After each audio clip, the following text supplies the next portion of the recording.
ఇట్లా ఇది ట్రయాంగిల్ షేప్లో వచ్చేటట్టు చూసి లాక్ చేసుకుంటున్నాను అనమాట బట్టకు ఈ విధంగా. ఇట్లా తర్వాత సింగిల్ క్రోషా, దాని పక్కన మళ్ళీ ఇప్పుడు కుచ్చు యాడ్ చేస్తున్నా. ఇట్లాంటి ముందుగా ప్రిపేర్ చేసుకున్న కుచ్చుళ్ళు అనమాట. ఇట్లా ఈ కుచ్చుళ్ళు యాడ్ చేసుకుంటున్నా. ఇట్లా ఈ విధంగా ఇట్లా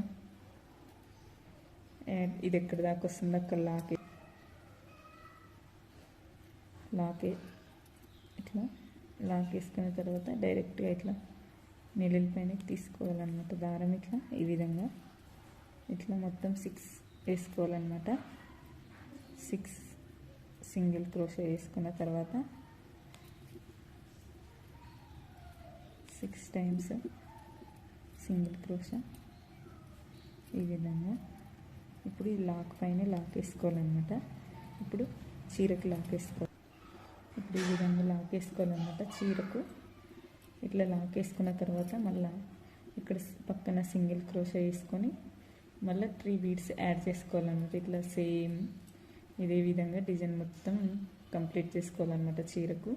ఇట్లా ఫస్ట్ 3 బీడ్స్, తర్వాత కుచ్చుళ్ళు, తర్వాత బీడ్స్, మళ్ళీ ఆర్చ్ ఇట్లా ఈ విధంగా మళ్ళీ సేమ్ అదే విధంగా అనమాట. ఇట్లా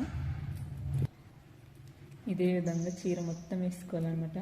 ప్లీజ్ ఫ్రెండ్స్ నా ఛానల్ సబ్స్క్రైబ్ చేయండి, లైక్ చేయండి, షేర్ చేయండి ప్లీజ్. ఈ డిజైన్ మీకు నచ్చితే కామెంట్ కూడా చేయండి. ఫైనల్గా డిజైన్ అయితే ఈ విధంగా వచ్చిందనమాట. ఇట్లా